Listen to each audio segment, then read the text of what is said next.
Bonjour tout le monde, donc on se retrouve aujourd'hui pour une nouvelle vidéo. Donc vidéo où on va parler lithothérapie.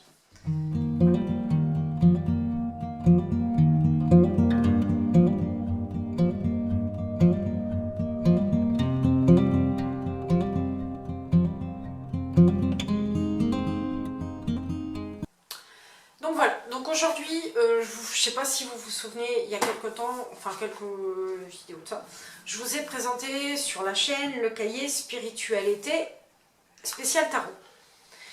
Donc voilà, donc aujourd'hui, bon je sais, on est au mois d'octobre, machin, j'ai du retard, ok. Je vais vous présenter le cahier spiritualité spécial lithothérapie. Alors, je vais être accompagnée de quelqu'un, de mon chéri. Bonjour. Voilà, vous avez entendu sa voix. Vous n'allez pas le voir parce que, bon alors, il sort d'un très très gros rhume. Voilà, donc il est encore un peu patraque. Donc il n'a pas une super tête, donc et puis il sent pas trop de se montrer encore en vidéo.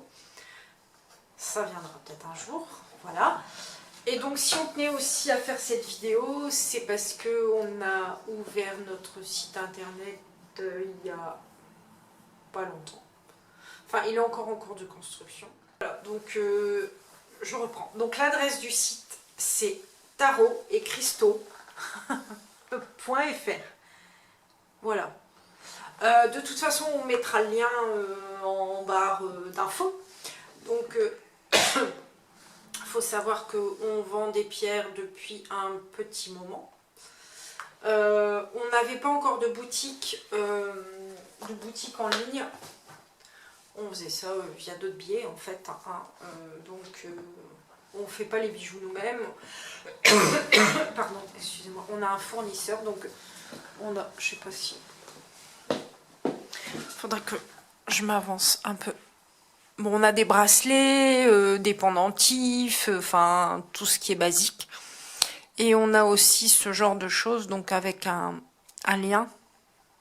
Là, c'est du quartz rose. C'est du quartz rose dedans. Et on a aussi, je vais vous le montrer, j'en ai plusieurs, mais celui-là, il vient de notre boutique, mon pendule, qui est aussi en quartz rose. C'est pas moi qui le fais tourner, hein. Il tourne tout seul. Donc voilà, donc, et on en a de différentes pierres. Moi j'en ai un autre en améthyste qui vient pas de notre boutique, que j'avais acheté avant, et j'en voulais absolument un en quartz rose, et la chaîne est comme ça. Bon, après je sais bien, on n'a pas des prix exorbitants. Voilà. Mais les pierres, c'est une passion avant tout. Ouais, on en a depuis super longtemps en fait, et puis du coup... C'était pendant le premier confinement, on a eu l'idée de dire on va se mettre à en vendre un petit peu, et puis, voilà. Et puis ça fait un petit coup qu'on en vend, ça marche assez bien, c'est une activité secondaire qu'on fait. Voilà, donc sur le site, donc on vend nos pierres, il y a une boutique en ligne qui est en train, il y a déjà certains produits, on n'a pas tout mis encore, parce que c'est du boulot à faire, surtout qu'on fait tout nous-mêmes. Et vous retrouverez aussi dessus, quand ce sera fait, mais ça va plus tarder, mon programme de tarot. Donc je suis en train de vous, j'en profite en même temps, faire un programme un e-book de tarot gratuit avec quelques tirages. Après il y aura mon programme de tarot payant, et vous pourrez retrouver les consultations tarologiques que je ferai, pas en présentiel forcément, ce sera mail ou Skype, enfin des choses comme ça, mais tout sera écrit sur le site. Voilà. Mais on n'était pas là pour ça, mais de toute façon ça j'en reparlerai. Donc je vais tourner les pages du livre, et Frédéric, donc mon chéri, va vous lire les trucs, parce que moi je peux pas lire à l'envers. Encore. Donc voilà, une petite introduction sur la lithothérapie. À quoi ça sert, d'où ça vient, les croyances qui y sont rattachées, les énergies, etc. Des alliés de vacances se visant en valise. Alors là, c'est une présentation du livre. avec comment travailler le lien avec les minéraux en général, comment on fait les connexions, etc. C'est vraiment une introduction basique et sommaire à la litho. Et pour savoir si vous avez bien compris le premier chapitre, vous aurez des petits exercices où on essaie de regrouper les jeux de mots ensemble, par exemple ici. Est-ce qu'on pense que c'est vrai ou faux? C'est des petits jeux. Hein, c'est un peu comme le spiritualité sur le tarot. En fait, à chaque chapitre, après, vous avez des petits trucs. Genre, par exemple, là, s'entraîner à ressentir les énergies d'une pierre, voilà. Le but est vraiment de s'amuser avec les pierres. Hein, déterminer quelles sont les pierres, à quoi elles peuvent servir, sur quelle action elles peuvent agir. Voilà. Alors on voit ici le... Bah, par exemple, je vais prendre la couleur noire. Ils disent que c'est lié à l'introspection. Donc c'est une couleur dense, profonde, qui incite à plonger au fond de nous. C'est le lieu de connaissance de notre être le plus secret. Et donc vous avez ça pour chaque couleur en fonction des pierres. Alors, on ne donne pas de nom de pierre avec encore pour l'instant, je pense. J'ai pas très fouillé. Je vais jouer avec ce cahier. Peut-être pour les vacances d'hiver. Non. Les fêtes de Noël. Là, c'est juste au niveau des couleurs. Ouais. Puis là, après, on reprend toujours les petits tests, les petits exercices, les petits quiz. Parce que c'est vrai qu'on se rend compte, quand on vend des pierres, les gens achètent d'abord des pierres parce qu'ils trouvent ça beau. Souvent. Donc les personnes, beaucoup de femmes, vont automatiquement vers le quartz rose parce qu'elles adorent ça. Le quartz rose est une pierre de la féminité avant tout, qui travaille sur le féminin. Et le noir, les hommes, ils vont beaucoup sur les matites ou des choses comme ça. Et après, simplement, après quelques temps, ils travaillent, ils viennent pour savoir à quoi correspond la pierre. Ouais, pour le ressenti. Le ressenti, etc. Mais parfois, c'est au deuxième achat où ils y pensent. Ouais, au départ, c'est vraiment l'esthétique qui prime. Voilà. C'est comme il dit, une femme va être attirée par le rose, le rouge, l'orange. Les hommes vont aller vers du brun, du marron, voilà, du noir. Donc voilà. Donc maintenant, le chapitre 3. Donc selon la forme en fait. D'après ce que je vois. Voilà, il y a la forme des pierres, il y a des formes cubiques, quadratiques, amorphes, des formes monolithiques, etc. On vous explique tous les types de pierres. Et à la page suivante, il y aura donc des exercices pour voir si vous avez compris. C'est le cahier de vacances. Ouais. Alors en forme de jeu, hein, je vois qu'il y a un... Là, c'est, ouais, on a des mots fléchés. Et là, je sais pas, on a... Ouais, en fait, selon les définitions, il faut qu'on donne des noms de pierres, en fait. Après, c'est pas non plus un quiz, c'est pas non plus un test, hein, je veux dire... les jeux, si vous voulez pas les faire, vous les faites pas, quoi. Après, là, c'est pour créer sa trousse de litho. Comment on la fabrique, les pierrots, les formes brutes, comment la faire, avec quelle pierre, qu'est-ce qui se rapprochera certainement plus de vous. Et puis aussi une manière de les entretenir aussi, parce que quand vous partez en voyage et vous partez avec vos pierres, il ne faut pas non plus qu'elles se baladent dans tous les sens, au risque de les abîmer. Donc là, bon, pareil, encore toujours les petits exercices associés à chaque chapitre. On ne doit pas se... Donc voilà, je laisse mon chéri lire. Alors, les pierres, les différentes utilisations. On va commencer à rentrer dans le mode d'emploi de la pierre à partir du chapitre 5. Avant, c'était vraiment des chapitres généraux. Qu'est-ce qu'on en fait? D'où elles viennent éventuellement, etc. Les formes. Maintenant, on va placer les pierres dans l'environnement. À quoi elles servent?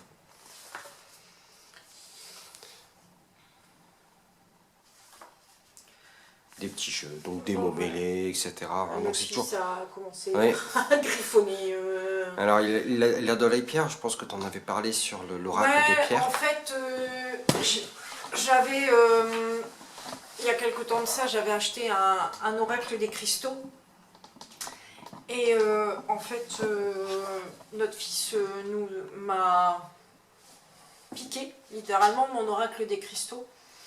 Parce qu'en fait, il trouve ça fun, parce que c'est comme dans Minecraft, en fait, aussi. Ouais. Mais bon, il prend des pierres à l'école pour montrer aux copains.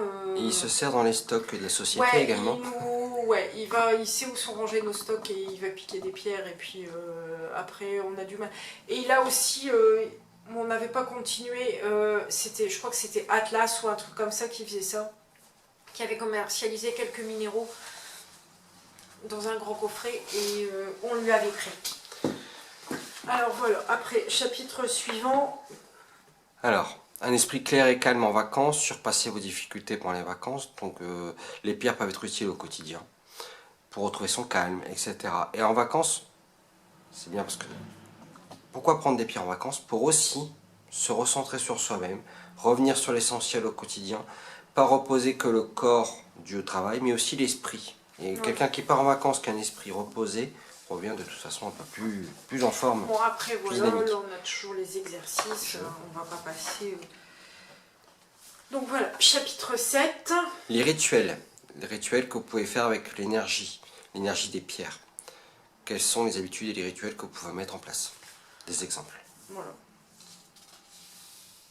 Moi, c'est bête, je vais vous montrer après. Je me balade avec un porte-clés dans lequel sont des pierres.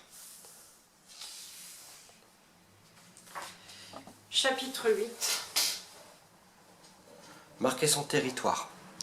Alors, les balais, les sorcières, bon là forcément on raconte un peu des histoires qui font sourire, mais c'est vrai que la sorcière elle a son balai.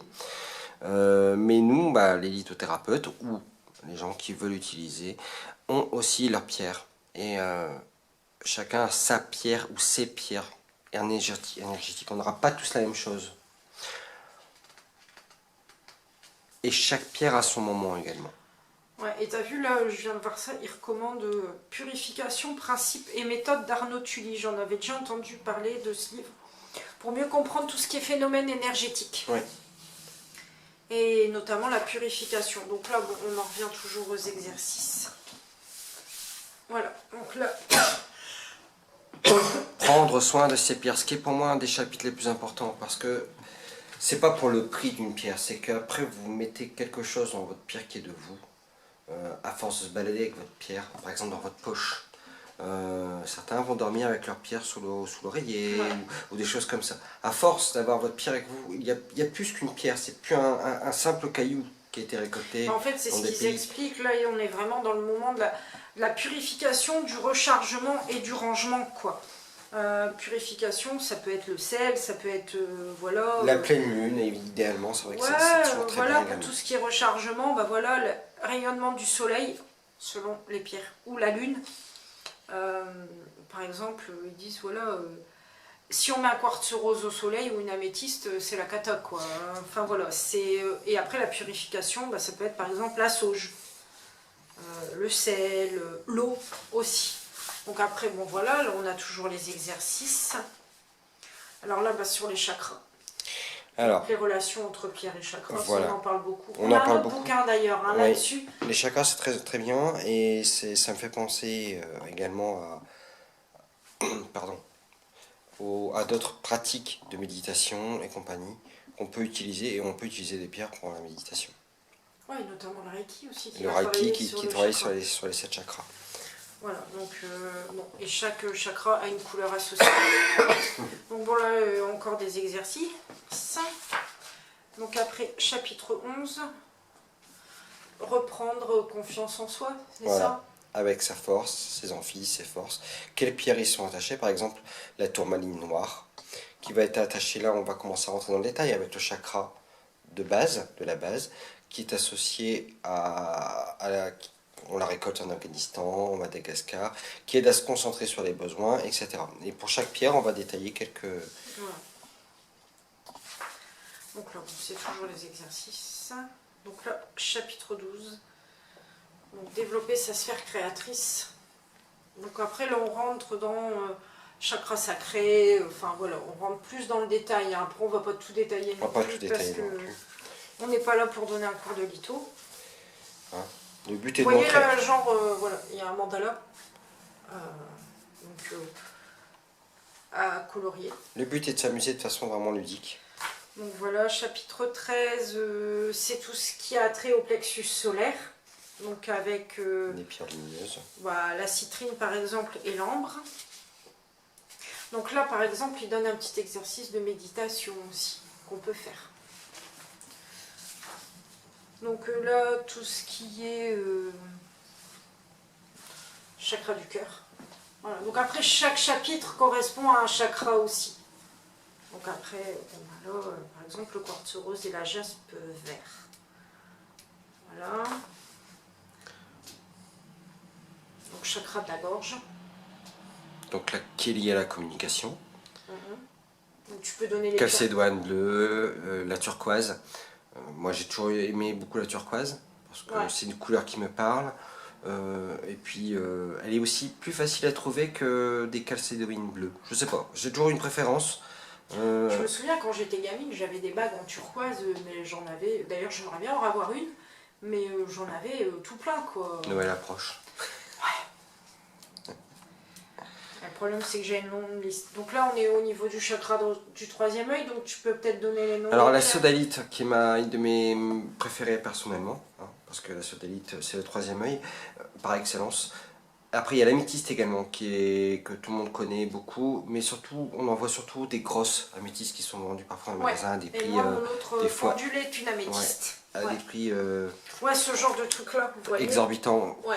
C'est des choses que je n'aime pas Nous, trop on vendre. n'en vend On pas, n'en vend pas parce que on c'est vend des petites améthystes. le but mais, est de se faire plaisir avec de la pierre, c'est pas le but, c'est de Donc faire. là, chakra coronal, donc tu peux peut-être donner les noms des pierres. Alors le chakra coronal, vous allez avoir l'opale blanche, ou la sélénite, bon, des pierres très claires. Ouais, Hein. j'ai une petite, moi j'ai une petite sphère de sélénite, comme ça, une toute petite. Alors quand porter ces pierres, etc. Parce que les pierres se portent pas au même moment de la journée. Hein. C'est indiqué dans le livre. Donc là, après, pour l'équilibre énergétique. Donc il y a tout un chapitre. Bon, après, là, on va pas rentrer dans le détail parce que... ouais, aussi. C'est parce que je regarde en même temps. Les minéraux guérissent pas des maladies physiques. Hein. Non. Il n'y a que le médecin qui vous guérit. Quoi. Voilà, il n'y a que On le est médecin bien qui guérit. d'accord. Hein. On est bien d'accord, un Celui qui vous dit lithothérapeute. que la pierre va guérir du cancer, non. Non. Non. La pierre va apporter un équilibre, va travailler sur vos énergies, Voilà. va travailler sur votre mental, mais c'est vous qui allez tout faire entre la pierre, la méditation, etc. C'est un ensemble d'outils qui va aider à équilibrer votre personne. Ouais, puis là après on en arrive corriger. à tout ce qui est correction. Bon, c'est pas hyper. Donc il y a combien de chapitres déjà? Je sais plus. 18 Et on a. Attends, 18. je vais te redire ça. Il y en a 18. 18. Donc vous avez droit à 18 jours de vacances. Voilà. Plus après c'est interdit de toute façon a priori. Hein. Voilà. Donc c'est un petit livre qui coûte 6,95 qui se trouve aux éditions Alliance Magique. Donc vous pouvez trouver toutes les bonnes librairies, après Amazon, Fnac et sur le site de l'éditeur aussi, hein, si vous avez envie. Après ça, c'est vous qui voyez. Voilà, voilà. Donc de toute façon, on vous mettra les références du livre en barre d'infos, l'adresse de notre site. Voilà. T'as quelque chose à ajouter? Qui passe une bonne journée. Ouais, passez une bonne journée. On Et vous prenez dit à soin de très vous. bientôt. Au revoir. On vous fait de gros bisous. À bientôt. Bye bye tout le Au monde. revoir.